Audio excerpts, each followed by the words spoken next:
Omotola walked through the village square, her bare feet kicking up small clouds of dust. She clutched a small bundle of firewood against her chest, her tattered wrapper barely hanging onto a thin frame. The market was crowded, filled with the traders shouting prices and villagers haggling over goods. But amidst the normal village chaos, a cruel, familiar voice sliced through the air like a sharp knife. "Ah, look who we have here. Omotola, the village scarecrow." Tayo, the chief's daughter, called out, her voice dripping with mockery. The crowd turned to look, some snickering while others simply watched, too afraid to interfere. Omotola felt her heart tighten in her chest. She wanted to run, but she knew it would only make things worse. Tayo sauntered toward her, her rich, embroidered wrapper swaying gracefully as she walked. Behind her, her three closest friends, Ronke, Funmi, and Bisi, giggled in amusement. "Tell me, Omotola," Tayo continued, circling her like a predator, "do you ever look at yourself in the river and cry? Because honestly, if I had a face like yours, I would never come outside." Laughter erupted from the crowd. Omotola lowered her gaze, gripping her firewood tightly. "And these rags you call clothes," Funmi added, pinching a part of Omotola's wrapper with disgust. "Even my father's maids wouldn't wear them." Tayo clapped her hands dramatically. "Maybe we should help her. She clearly has no fashion sense." Before Omotola could react, Tayo grabbed the bundle of firewood from her arms and tossed it into the muddy puddle nearby. The villagers gasped, but no one stepped forward to help. Omotola stared at the wet firewood, her only means of making money for the day. Hot tears welled in her eyes, but she refused to cry. "Why do you hate me so much, Tayo?" Omotola asked. "Because you are beneath me. A filthy orphan like you should never dare to walk the same path as me." With that, she turned on her heels and walked away, her friends following behind, still laughing. Omotola stood frozen for a moment, staring at her ruined firewood. She could hear whispers from the villagers. "That girl is so pitiful. Maybe she deserves it. The chief's daughter can do whatever she wants. She should just stay in her place." Fighting back her tears, Omotola bent down and picked up the wet wood. She would not let them break her. She would endure. But deep inside, she made a silent vow. One day, they would regret ever looking down on her. Omotola walked home with her soaked firewood, her arms aching from the weight. Her tiny mud hut stood at the far end of Ayetoro, close to the thick forest where no one cared to go. She pushed aside a tattered curtain that served as a door and stepped inside. The small room was almost empty, just a wooden mat on the floor, an old clay pot for water, and a broken stool she had found in the village dump. This was her home. She sat on the floor, staring at the ruined firewood. That was supposed to be her dinner. If she couldn't sell the firewood, she wouldn't have money to buy food. Her stomach rumbled, but she ignored it. Hunger was nothing new. Tayo's laughter echoed in her mind, but she pushed it aside. She whispered to herself, "One day, I will not suffer like this anymore." A loud thunderclap shook the sky outside, and soon, heavy rain began to fall. The wind howled through the cracks in her hut, and Omotola curled up on her mat, letting sleep take her. The morning sun peeked through the thick clouds as Omotola made her way toward the forest. After yesterday's humiliation, she needed to gather more firewood to sell, or she would go hungry again. Her feet moved quickly along the narrow path, avoiding sharp stones. But just as she reached the clearing near the big mango tree, she stopped in shock. Lying in the dirt was a young man, his clothes torn and covered in mud. His face was bruised and his eyes were barely open. He looked weak, as if he hadn't eaten in days. Omotola's first instinct was to run. Who was he? A thief? A criminal? But then she saw the pain in his eyes, the way his chest rose and fell with difficulty. She hesitated for only a moment before kneeling beside him. "Are you all right?" The young man groaned, trying to speak but failing. His lips were dry and cracked. Omotola quickly untied the small calabash from her waist and brought it to his lips. "Drink," she urged. He sipped the water slowly, his eyes locked on hers. After a few gulps, his breathing steadied. "Thank you," he whispered weakly. Omotola nodded, looking around. The village was still far, and this stranger was too weak to walk alone. If she left him here, he might not survive. "You can't stay here," she said finally. "Come with me." The man tried to move but winced in pain. Without thinking twice, Omotola bent down and helped him to his feet, letting him lean on her as they slowly made their way back to her small hut. Omotola struggled to support the young man's weight as they made their way to a small hut at the far end of Ayetoro. He was weak, barely able to walk, and groaned in pain with every step. Finally, they reached her hut. She pushed aside the curtain and helped him sit on a wooden mat. The young man leaned against the wall, his breathing shallow. His eyes, though tired, studied her. "Why, are you helping me?" Omotola scooped water from her clay pot and handed it to him. "Because you needed help," she replied simply. He drank deeply before sighing. "I don't deserve your kindness." Omotola frowned. "Who are you?" The young man hesitated, then looked away. "My name is Jide," he finally said, "and I made some mistakes." Omotola didn't push further. She could tell he was hiding something, but it wasn't her business. Right now, all that mattered was that he was weak and needed rest. "Let me find something for you to eat," she said, standing up. Jide caught her wrist. "Why are you doing this? You don't even know me." Omotola met his gaze, her expression calm, "Because I know what it feels like to have no one." Days later, the sun was high in the sky when the village gong sounded, echoing through Ayetoro.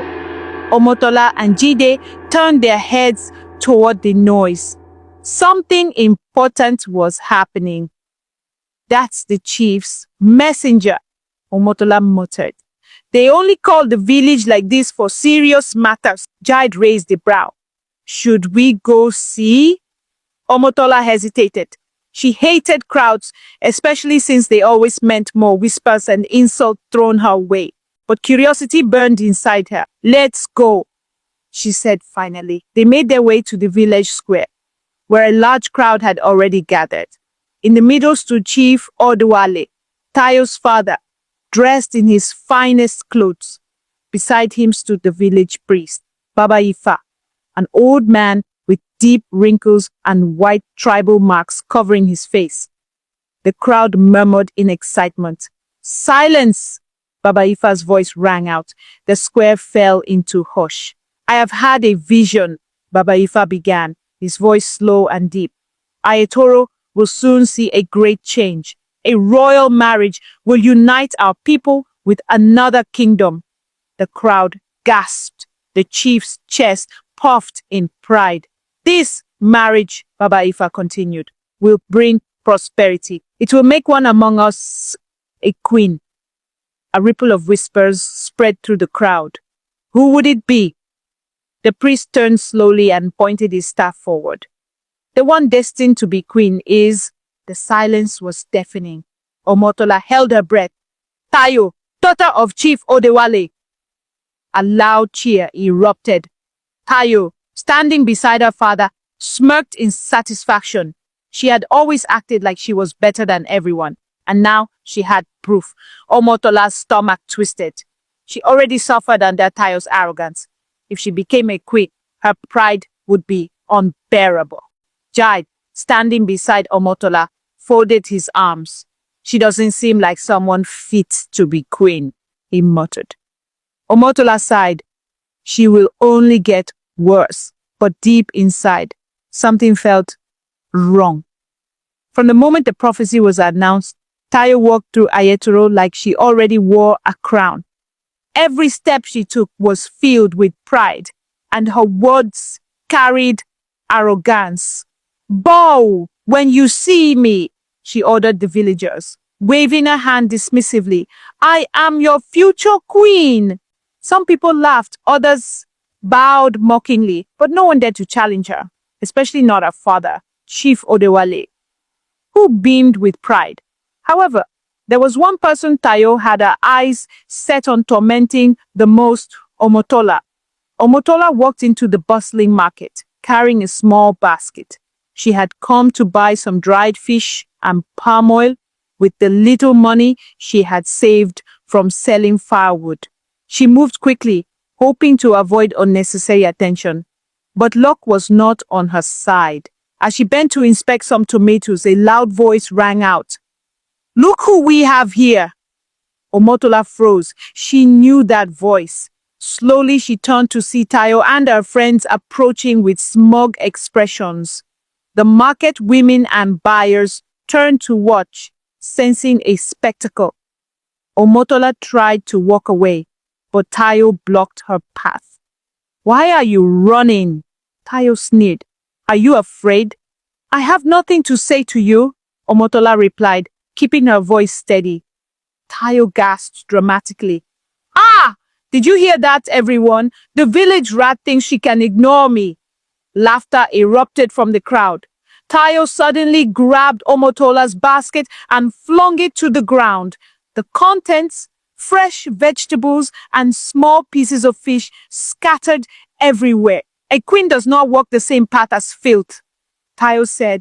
Omotola's hands trembled as she bent to pick up her food. But before she could, Funmi kicked the basket further away. More laughter followed. Tears stung Omotola's eyes, but she refused to let them fall. Just then, a voice cut through the noise. "What is going on here?" The crowd parted as Jide stepped forward, his eyes narrowing when he saw Omotola on the ground, picking up her scattered food. Tayo's face twisted in irritation. Jide ignored her and bent down to help Omotola. The market fell silent, watching in shock. "A man helping Omotola?" Omotola whispered. "Please don't. They will turn on you too." "Let them." He picked up the last of her vegetables and placed them back in her basket. Then he turned to Tayo. "If this is how a queen behaves, then I pity your kingdom." Gasp filled the air. No one had ever spoken to Tayo like that. Tayo's face burned with shame and fury. "You will regret this," she hissed before storming away, her friends following closely behind. Omotola looked at Jide, overwhelmed by emotions. "Why do you keep standing up for me?" "Because you deserve better." Omotola stared at him, her heart pounding. No one had ever said that to her before. And at that moment, she realized something. Jide was not just a stranger anymore. He was her first real friend. Omotola and Jide walked away from the market, the humiliation still fresh in her mind. She clutched her basket tightly, struggling to keep her emotions in check. Jide noticed her silence and sighed. "Omotola, I know today was hard, but you can't let Tayo's words define you." "I'm used to it." He frowned. "That's the problem. You shouldn't be." They walked in silence for a while until Jide suddenly asked, "You never talk about your family. What happened to them?" Omotola's steps slowed. She had never told anyone her story before. It was too painful. Jide noticed her hesitation. "You don't have to tell me if you don't want to." She took a deep breath. "No. You've been kind to me. You deserve to know." "I wasn't always poor," she began, her voice distant. "My parents were once among the wealthiest traders in Ayetoro. My father, Adetunji, was respected, and my mother, Olubunmi, was loved by many. We lived in a big house, had servants, and never lacked anything. Jaide's eyes widened. You came from a wealthy home? She nodded, but everything changed overnight. Her fingers clenched around her dress as she continued. One evening, my parents attended a feast at the palace. My father had been invited by the king himself. They left me at home with our servants. That night, they never came back. Jidi's brows furrowed. What happened? The next morning, a messenger arrived, saying they had both died mysteriously at the palace. She whispered, her voice shaking. Jaid sucked in a breath. Died? Just like that? She nodded. No one knew what killed them. Some said it was poison. Others whispered that it was a curse. But before I could even understand what was happening, our relatives came like vultures. They took everything, our house, our land, my father's businesses. They said a girl like me had no right to inherit anything. Jaid clenched his fists. That's not fair. Omotola let out a bitter chuckle. Fair. Life has never been fair to me. One day, I was the daughter of a great chief. The next, I was a homeless orphan, forced to beg for food. The same people who once called my father friend turned their backs on me. I had no choice but to live in the forest, gathering firewood to survive. Jaid's heart ached for her. And no one helped you? She shook her head. Not one person. Instead, they mocked me, called me cursed. Even Tayo. She used to come to our house as a child. She ate at our table, played in our garden. But when I lost everything, she was the first to call me village rat. I don't understand how people can be so wicked. Omotola sighed. That's just how the world is. The rich and powerful crush the weak. No one cares about an orphan. Jaid stared at her for a long moment, then said firmly, I care. You do? He nodded. And I believe there's more to your parents' death than what you are told. Rich, powerful people don't just die mysteriously. Someone didn't want them alive. Omotola swallowed hard. I've always felt that, too. But what can I do? I'm just a nobody. Jaid's eyes darkened with determination. Maybe for now. A lump formed in Omotola's throat. For the first time in years, hope stirred within her. But as the sun began to set, she couldn't shake the feeling that the past was not truly behind her. And neither could Jaid. If her parents' death was not natural, then someone in Ayetoro had blood on their hands. The day finally came. Ayetoro stood still in anticipation as the royal entourage rode into the village. The drummers beat their talking drums loudly, their rhythms echoing through the air. At the front of the procession sat King Adediran of Ajimola, a regal man with a strong presence. Behind him, his guards and noblemen followed closely, their spears and swords gleaming. Tayo stood proudly beside her father, dressed in the finest aso-oke. Her heart swelled with pride as the village women showered her with praises. She was already acting like a queen, walking with the confidence of one who knew her destiny was sealed. But as the dust settled and the villagers waited for the prince to step forward, whispers began to spread. Where was he? King Adediran finally addressed the crowd, his deep voice commanding silence. He praised Ayetoro's rich traditions and reaffirmed the prophecy that had linked their kingdoms. He assured them that his son, Prince Olumide, would soon arrive to claim his bride. The crowd erupted in cheers, and Tayo beamed, feeling like the most important person in the world. Meanwhile, far from the noisy celebrations, Omotola and Jaid sat beneath the shade of a large tree. Their friendship had blossomed in ways neither of them had expected. Jaid had become Omotola's greatest source of support, and in return, Omotola had found solace in his presence. She no longer felt invisible. The next day, Omotola stared at Jaid as if he had lost his mind. You want us to do what? She asked. Jaid's face was calm, but firm. I want you to come with me to see the king. If anyone can command Chief Odwell to investigate your parents' deaths, it's him, Omotola scoffed. And how exactly do you think two nobodies like us can just walk up to the king and request an audience? Are you mad? Leave that to me. Omotola hesitated. The idea was absurd, dangerous even, but something in Jade's eyes made her pause. He looked determined. Against all logic, she nodded reluctantly. Fine. With cautious steps, they approached the palace where the king was seated with the elders, chiefs, and important guests of Ayetro.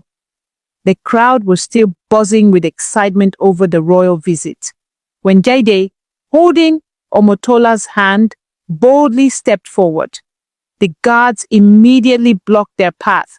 We request an audience with the king, Jide announced firmly. Murmurs broke out among the villagers. People whispered, sneering at the audacity of the two paupers. Even Tayo, who was seated beside her father, smirked in amusement. Chief Odwale scowled. Who let these two beggars into the palace grounds? The king, who had been discussing with the elders, turned in mild curiosity. He observed the young man standing before him, and after a moment of consideration nodded. Let them approach. Reluctantly, the guards stepped aside. Jide and Omotola walked forward, the weight of the moment pressing down on them. As soon as Jide was close enough, the king's expression twisted into one of fury. Who dares stand before me looking like this? King Adediran bellowed, his voice echoing through the palace grounds. What sort of rags are these? The crowd gasped. Some chuckled. Tayo laughed openly, folding her arms as she leaned towards Funmi. See these lowlifes disgracing themselves in front of royalty. This is what happens when people don't know their place. Omotola swallowed hard, wanting to shrink into the ground. But Jide remained silent, his head bowed slightly in respect. Chief Odewale, sensing that this could be a moment of disgrace for his village, immediately stepped forward, bowing deeply. Your Majesty, forgive this embarrassment. I do not know who allowed these paupers before you, but I assure you it will not happen again. They are nobodies, a disgrace to the dignity of Ayetoro. The moment the words left Chief Odewale's mouth, the king's eyes snapped to him, blazing with anger. How dare you? The king thundered, his voice shaking the air. The entire gathering froze. Tayo's laughter stopped. Chief Odewale stiffened, his mouth slightly open in confusion. The villagers exchanged bewildered looks. The king stood to his full height, his golden beads rattling as he turned to face Chief Odewale completely. How dare you call my son a pauper? King Adediran roared. Silence! It was as if the entire village had turned to stone. Omotola's heart stopped. Jide stood still. Tayo's eyes nearly popped out of her head. What? She whispered. Chief Odewale fell to his knees immediately, his voice shaking. Your Majesty, I don't understand. The king's gaze darkened. You mean to tell me that you did not recognize him? Jide lifted his head. At that moment, his deep eyes locking onto the stunned crowd. Omotola's breath caught in her throat. This wasn't happening. This wasn't possible. Jide, the Jide she had been friends with all this time, was the king's son, the prince of Ajimola. Tayo looked like she had been struck by lightning, and suddenly Omotola realized everything was about to change.